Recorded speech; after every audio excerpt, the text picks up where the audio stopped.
Okay, so in today's video, we're going to be unboxing the EVO 2 Enterprise. This is also a version 2 EVO, and there's some minor tweaks to this drone that makes it a little bit different. I've tweeted out some photos sort of teasing some of the things that make it different, but today I'm going to show you what comes in the box. Now, we're not going to be doing a full review. That's going to come later because I don't want this to be an incredibly long video, and I feel that for this drone specifically, I need to break each of these modules out individually for it to be as comprehensive as possible. With that being said, let's go ahead and get started.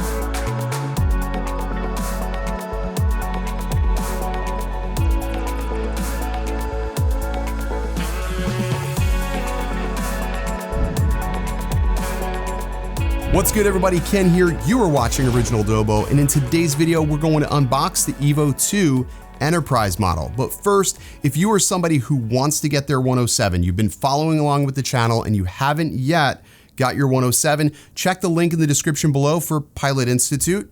You can go ahead and take that course, and there's also a money-back guarantee if you do not pass. There's also a code out there. If you use code Dobo, you'll save yourself some money on that 107 course, so check the link in the description below. It's pretty much the most comprehensive course that I've ever looked at. All right, with that being said, let's go ahead and jump into the video and unbox this EVO 2 Enterprise.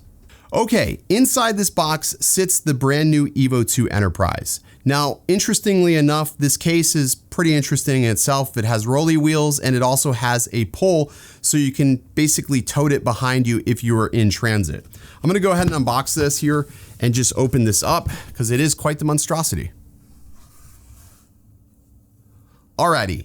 Inside the case for the EVO 2, you will find two batteries. Those will be located up at the top. You'll also find a smart controller. Now, this smart controller is the version 2 smart controller. So that has the V2 chipset, which means it's not backwards compatible with any of the version 1 EVOs. You'll have a charger, and you'll also have your charger for your smart controller. On the left-hand side is where you'll find the modules, and we'll talk about the modules here in just a second. I want to go ahead and pull the EVO out because the EVO is a little bit different, and you'll probably notice that there is sort of like this shininess to the arms, and I think we need to take a closer look at the EVO here right now. Alrighty, in looking at the EVO, you'll notice that the arms are now carbon fiber. The arms are also slightly longer than the original EVO, and you'll also notice that it has much longer props. This is going to help with the flight time and overall performance. The stator size on the motor is subtly bigger. If you put the EVO 1 and the EVO V2, which is this the Enterprise, V2 side by side, you'll notice the stator difference along with the arm difference. So I'm gonna go ahead and grab the EVO 8K and just put it next to it so you can understand the difference between the two. Alrighty, so now we have the EVO 2 next to the Enterprise version, and you should be able to see the difference between the prop. And I don't know if it's easy enough to see. I may have to take the prop off, but you should also be able to see the size of the stator as well. So we'll go ahead and take that off. So it should be pretty apparent as we put them next to each other that the motors are larger on the V2 Enterprise. Now, I don't know if this is going to trickle down to the newer version of the EVOs. I don't want to speculate that. My guess is that this is an Enterprise only thing because there are different payloads that are going to be attached to this, along with modules that get mounted to the top that would need the additional support from a larger motor. So just don't go ahead and think that this is something that's going to trickle down to the consumer versions. Now, to access the port for the modules, you'll need to take this cover off. This cover comes off actually quite easy, and it also sits on there pretty securely. So if you don't want to use any modules, you can use this as just a standard EVO if you'd like. Now, the port is in the center, and then you have two bolts for every module. Each module will bolt down and center the port. Now you do have to power down the drone and power cycle it basically if you are going to switch modules. So if I wanted to put the spotlight on and I was recently using the speaker, I need to power cycle it to install the spotlight for that to then function. They are not hot swappable, unfortunately. But it is also like that on other enterprise models from other brands as well. So something worth noting. Okay, let's go ahead and take a closer look at the modules on the right-hand side. Up at the very top, we do get a strobe. That's again going to mount at the very top of the EVO 2. We get a spotlight. Should look pretty familiar. We get a speaker, which works in real time, so you're not actually having to record files, then send it to the drone. We'll touch more on this in a little bit, but it is quite loud actually. And then beneath the speaker, we have an RTK module. This is a standalone RTK module and it does not require a ground station.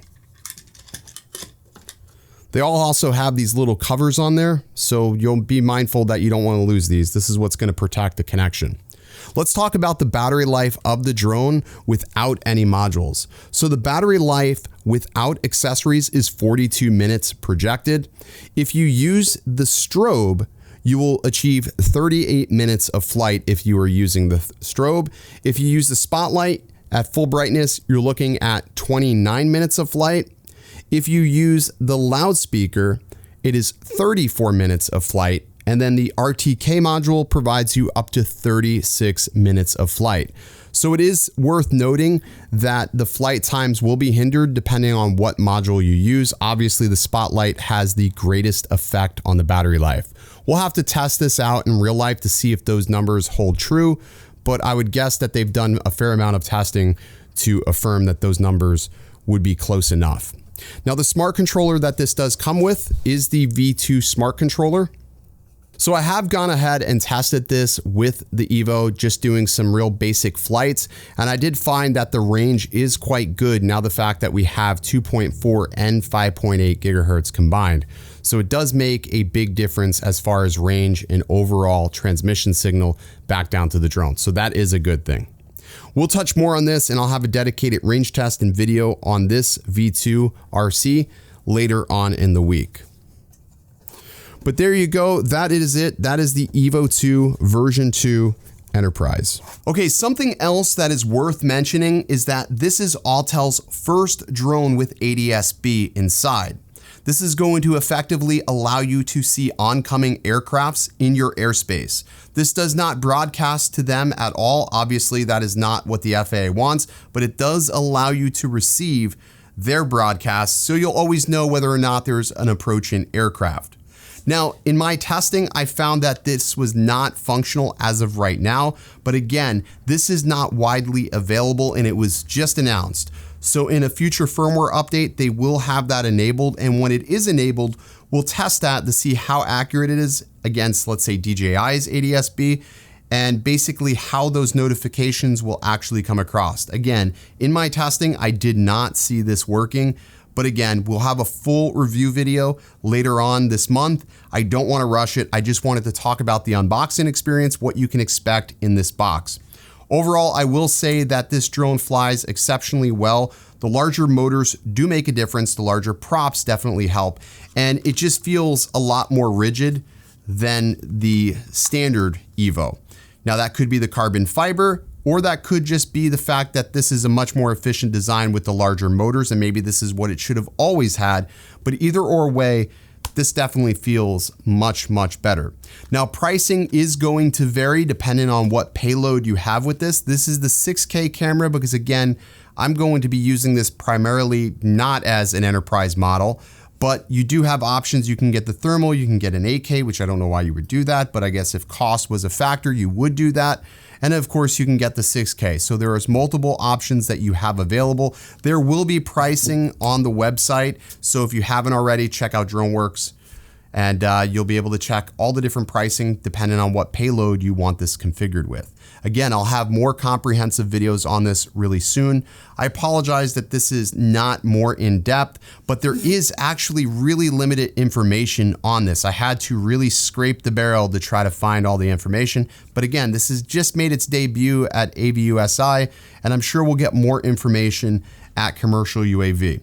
But if you haven't already, be sure you check out Autel's official channel, because that's where they'll be doing webinars and they will be posting more videos about this as well. So if you're looking for official information, check them out as well. All right, that's gonna do it for today's video. Hope you guys enjoyed. If you did, go ahead, hit the like button. Subscribe if you already haven't, if you wanna see more content with the V2 Enterprise. And I'll see you in the next video. Stay original. They like my family, so they go pretend that they cool till they bust at your motherfucking chest. I'm getting gutter, my flow been like butter, my check in the bank. They see the number. All of my haters feel one of two ways. Really upset or they show some respect. I can't even think about it. I've been up, so read about it. No beat around it, straight to it, no ring around it. You coming for me, we'll see about it.